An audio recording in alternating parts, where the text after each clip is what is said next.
Adriano, nós temos focado nesse tempo aqui, conversando agora, nessa questão de dinheiro. Tá? E eu queria voltar, você falou lá no início da nossa conversa, mas algo que acho que vale a pena reforçar, porque eu acho que você colocou muito bem a questão de que olhamos para os impostos e tributos algumas vezes como algo é minha obrigação, então vou lá pagar, mas não quero ter nada a ver com aquele mundo. Tá? E que algumas vezes, como cristão, a gente não falaria isso, mas na prática também fazemos isso com o nosso dízimo. Sim. É minha obrigação, eu vou lá e dou meu dízimo, mas não quero ter nada a ver com isso, né? Você trouxe de volta e disse o seguinte, mas espera aí, não é tudo dele, né? Então, no meu dízimo, no meu pagamento de impostos, não é tudo dele? Naquilo que fica na minha mão, os 90%, não é tudo dele? Então, eu estou fechando esse momento aqui, entendendo de você que, como cristão, existe realmente uma responsabilidade nossa. Sim. E a gente gosta dessa palavra porque fala muito a nossa ideia da jornada da mordomia. Sim. Tá? E um dos elementos que a gente enfatiza sempre que é uma jornada. E numa jornada, você não acerta o caminho toda vez. Tá? Então, para meio que fechar esse momento, assim, como é que você, conhecedor dessa parte de impostos e tributos, mas também como cristão, o que você falaria para alguém que sentasse diante de você e de repente percebesse, eu tenho errado nesse caminho? Qual seria a sua palavra de encorajamento para essa pessoa? Tá. Eu acredito que a maioria, eu ia falar, eu ia falar das pessoas, mas não vou falar na terceira pessoa, vou falar em primeira pessoa, né?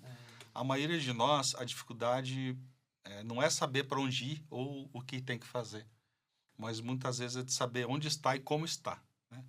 Então, Cristo conta uma história, uma parábola lá do administrador, né? Ele fala o cara foi sagaz, né? Mas o dono, né? Enfim, o seu senhor ali, o seu patrão, chega e pede contas. E ele sai correndo, ele estava com a contabilidade atrasada, ele não sabia para quem que ele tinha emprestado, quem estava com o quê. Né? Então, o exemplo bíblico ali, ele chama o pessoal e começa a dar desconto. A quanto você devia? Eu devia 100 litros de vinho, põe 70 aí. Então, ele começa a dar desconto para o povo, porque ele falou, eu vou ser mandado embora, mas eu vou prestar conta e quando eu sair, esse pessoal que eu ajudei vai me ajudar. Mas eu quero tomar esse exemplo, né? Não, acredito que não foi o principal, não foi o objetivo principal, mas assim, de alguém, assim, não, ele fez da maneira errada. Mas qual seria o correto? Ele realmente registrar tudo, ele saber exatamente a situação dele como está, onde ele está financeiramente, monetariamente, para daí ele poder dar esses passos, né? Então, acredito que o importante é isso, assim, a maioria das pessoas não tem dificuldade de saber onde que está errando, até para onde ela quer ir. Mas ela precisa sentar e pôr no papel, né? Ela precisa organizar a sua vida, saber exatamente onde ela está. Porque aí ela sabe, não, então, se eu estou em tal lugar, né? Se eu estou num bairro A, para mim ir para o ponto B, o caminho é esse. Se eu estou num outro ponto, o caminho vai ser outro. Então, eu preciso saber, me parece que o principal é saber onde eu estou e como eu estou lidando, como eu estou, e o que eu vou fazer para poder alcançar esse objetivo. E o objetivo que não é de acumulação de capital. A acumulação de capital é consequência, né? O objetivo tem que ser de fazer o que é certo, fazer diferença, ser exemplo para os de casa, né? Muito bom. Então, a gente realmente tomar esse momento de fazer uma autoavaliação, Isso. entender o nosso momento e para onde, então, vamos daqui. Tá? Isso, exato. Muito bom. Quando a gente fala sobre a jornada, olhamos para, normalmente, 3 pilares. Certo. A gente fala sobre vida, né? Depois a gente fala sobre a questão de dinheiro. A gente tem para nós muito importante a ideia de que onde que isso vai desembocar no final? É no impacto, no entendimento de que se Deus tem confiado para nós recurso, Ele quer de nós também que a gente esteja sendo generoso, Isso. né? Tanto para a nossa própria família, nossos herdeiros, na provisão e tudo, mas também um impacto que é para fora, né? Que é para a sociedade, para o reino, né?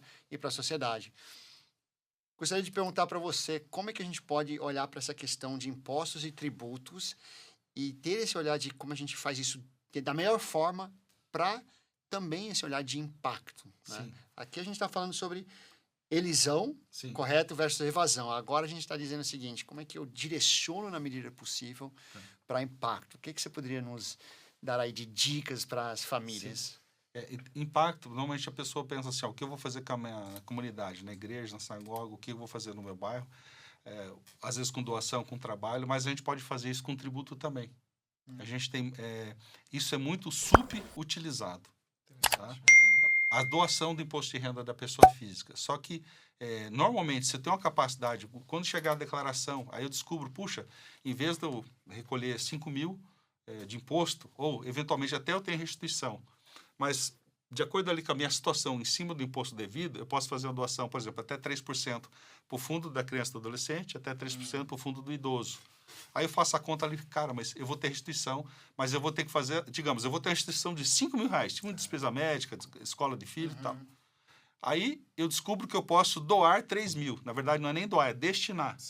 Mas eu vou ter que pôr esses 3 mil para ter uma restituição de 8. Só que eu não me programei durante o ano. Então, eu preciso ir guardando um dinheiro durante o ano para, nesse momento, eu conseguir fazer essa diferença. Então, eu me programo, né? Então, tá aí o mês de abril, né? Já começa a fazer suas contas. Provavelmente, as pessoas têm 1.000, 2.000, 3.000 reais para doar, às vezes muito mais do que isso. Você tem como pesquisar no próprio programa da declaração ou pesquisar na tua cidade ou na região. Ou, como eu fiz há alguns anos, eu doei para uma entidade que era no Maranhão, que tem um trabalho social muito grande. Então, eu fiz a doação para o Fundo Municipal da Criança lá daquela cidade, porque eles têm uma prestação de contas e é um trabalho social muito grande. Então, esse é o primeiro ponto. Se organize para você conseguir fazer a doação. O outro ponto é você mobilizar a tua comunidade, isso pode ser a tua igreja, enfim, né, a comunidade onde você participa, para começar um trabalho social, junto aí com o órgão estadual ou municipal, para que isso, sendo bem feito, em algum momento, ele tenha esse selo oficial que possa ser uma das entidades que recebe recurso. Ele vai estar trabalhando em conjunto com o Conselho Municipal dos Direitos da Criança e do Adolescente ou com o Conselho do Idoso. Então, aí já é um segundo ponto. Primeiro, me programar para doar. O segundo é descobrir se já não existe isso na minha cidade, para a gente potencializar isso. Para fechar esse ponto, ele é tão importante. Em municípios que a gente fez esse levantamento, e a gente fez isso algumas vezes, e os primeiros levantamentos que eu fiz já tem mais, foram 2000 e 2001, já tinha 25 anos, mas levantamentos posteriores confirmaram isso que eu vou dizer. Em boa parte das cidades, na época que a gente fez esse levantamento para o interior do Paraná, se toda pessoa jurídica doasse 1% que pode e toda pessoa física doasse os 6% que pode, você conseguiria colocar todas as crianças da rede pública do Estado em contraturno escolar, não só com reforço, mas até com atividades culturais, por exemplo, com música, e com uma terceira refeição, entende? Então, veja o potencial de impacto usando o tributo, sem você pagar mais nada por isso. Mas começa como? Eu tenho que me organizar para quando chegar o mês de abril, maio, agora na hora de entregar a declaração, eu ter esse recurso, que provavelmente aí eu vou demorar 3, 4, às vezes 6 meses, eventualmente 1 ano para ter de volta. Mas é uma maneira de eu fazer a diferença. Sem dúvida. Com certeza. Não? Isso é fantástico. E quando a gente ouve esse tipo de comentário, só nos traz mais vontade de ajudar famílias a começar a se organizar. Porque começamos a olhar, você está falando aí o que a empresa pode fazer. Mas essa empresa tem um dono. Isso. E eu creio que essas decisões e valores, as reais mudanças, começam dentro do nosso próprio lar. Tá? Então, é o dono de uma empresa que, dentro das suas próprias finanças, percebe o seguinte: eu preciso ter um olhar para impacto, para generalidade. E ele também, então, começa a ter esse olhar também para dentro da sua empresa, né? E o potencial que isso traz. E a pessoa física também, porque a empresa pode doar 1% do devido. A pessoa física pode doar 6%. Então, na pessoa física, quando você soma, isso daria alguns bilhões. Então, veja, digamos que, não lembro o número exato, em 2025 poderia ter sido 2 ou 3 bilhões de reais redestinado, foram 160 milhões no Brasil. Isso para o Brasil não é nada, em termos nacionais, entendeu?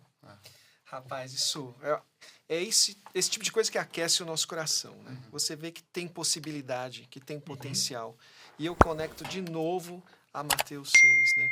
Aonde você colocar o teu tesouro, ali estará teu coração. Se você se dispõe a ir atrás dessa questão e colocar uma parte do teu tesouro ali, teu coração vai acompanhar aquele tesouro. E você vai começar a ver o quê? Resultado, impacto na vida de outras pessoas E isso traz o verdadeiro contentamento, né, Adriano? A Sim, gente acredita sim. muito nisso. Isso faz valer a pena. Sim. O que a gente faz, como o Brian falou, ajudar as famílias a se planejarem, se programarem para poderem participar ativamente de projetos como esse. Que Muito bom. legal, muito legal. Excelente trabalho. Muito bom. Bem, eu acho que nós estamos caminhando para o fim desse tempo aqui juntos, né? Gostaria de dar mais uma oportunidade. De repente, a Adriana falou, puxa, os caras me entrevistaram, fizeram um monte de perguntas, mas a pergunta que eu queria responder, eles não fizeram, né? Não sei se ficou alguma coisa que você gostaria de falar. De pergunta e resposta, não, mas agora lembrando que o Fábio falou sobre a reforma tributária, eu estava recentemente num evento em Brasília, falando num painel justamente com um dos deputados, foi relator da reforma tributária. E aí o interlocutor falou, olha, mas como é que a gente vai conseguir fazer isso no Brasil? Né? Que o governo, a sociedade, para comunicar a reforma tributária para as famílias, para as empresas se prepararem, né? Aí, nesse momento, você falou, olha, a resposta está na Torá, está no Velho Testamento, isso aconteceu 3.500 anos atrás. Né? O faraó teve um sonho, e a interpretação do sonho foi o quê? Faraó, a gente vai criar um IVA de 20%. Vamos fazer uma poupança pública, vamos criar aí um fundo soberano para fazer uma política econômica anticíclica. Eu falando em linguagem de economista, que é a minha primeira formação. Sim. Política econômica anticíclica. E ali no hebraico tem uma palavra que é o contador, o profissional contábil. Falou, esse cara, em cada cidade você vai ter um CD, um centro de distribuição, que vai ser também uma coletoria, o pessoal passa ali, e ele vai fazer esse controle. Né? Ele vai ensinar, o pessoal vai explicar. Cara, cada 5 grãozinhos você pega um, põe no saco, traz aqui.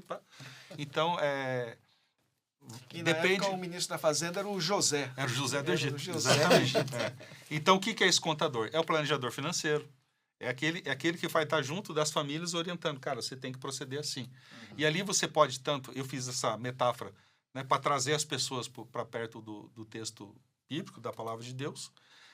Mas também é um princípio, né, de você guardar 20%. Né? Então, de você viver abaixo das suas posses. Então... a palavra de Deus tem resposta para tudo, até para a reforma tributária. Que sensacional, Adriano. Que sensacional. É isso, um comentário aí final. Muito obrigado, Adriano, pela sua Fábio. presença. Eu acho que enriqueceu muito essa nossa conversa, a abordagem de temas tão difíceis, como tributos, impostos, mas dando uma perspectiva bíblica sobre tudo. Eu acho que isso é tão especial. E muito prática, né? A reforma está acontecendo, Sim. Ela está impactando os nossos bolsos, a nossa rotina. A gente não escapa de fazer o que é certo. Sim. Seja um bom gestor, seja um bom gerente, seja um bom mordomo. Eu acho que assim a gente consegue atravessar esse mar revolto com alguma tranquilidade. Amém. E contamos com pessoas como vocês aí para continuarem dando o farol para iluminar o nosso caminho, a gente poder também ser a cada dia mais bem instruídos nessa trajetória, viu, Adriano? Obrigado, Muito Fábio. obrigado. Obrigado a você, o Brian. Obrigado. Obrigado a você que assiste também. Adriano, nós temos como costume aqui no nosso podcast encerrar com uma palavra de oração. Algumas vezes, assuntos que a gente aborda aqui, tem aqueles que estão ouvindo e eles percebem, como eu estava falando antes, de repente, eu tenho errado nesse caminho, né? E a gente acredita que até o Espírito Santo algumas vezes traz esse convencimento sobre nós, né? E acreditamos que é uma oportunidade, um privilégio de Deus poder orar. Sim. E até permitir que esses participantes, quem está ouvindo, recebam isso até como uma oração pela vida deles. E gostaria de pedir, já que você está aqui nos prestigiando com sua presença hoje, você faria essa oração sobre esse momento que tivemos, sobre quem vai estar ouvindo esse conteúdo e que realmente saiam encorajados, não com peso, mas encorajados a dizer, dá para eu ser aquele mordomo. Eu gosto muito de dizer aquele mordomo que vai um dia ouvir, servo bom e fiel. Né? Você pode fazer essa oração para a gente encerrar? Posso, eu estava já com vontade de fazer essa oração, tinha pensado até em outro assunto, mas quero fazer a oração que meu pai fazia com a gente quando nós éramos pequenos, né? Fiz isso durante muitos anos e fazia depois por nós, que é uma oração que o Senhor disse a Moisés, né? E assim porão o meu nome sobre os filhos de Israel e eu os abençoarei. Então, que o Senhor te abençoe e te guarde, que o Senhor faça resplandecer o rosto dele sobre ti e tenha misericórdia de ti, que o Senhor sobre ti levante o seu rosto e te dê a paz. Amém? Amém. Amém. Obrigado, Adriano. Obrigado. Prazer e um privilégio. Obrigado a vocês. Deus abençoe.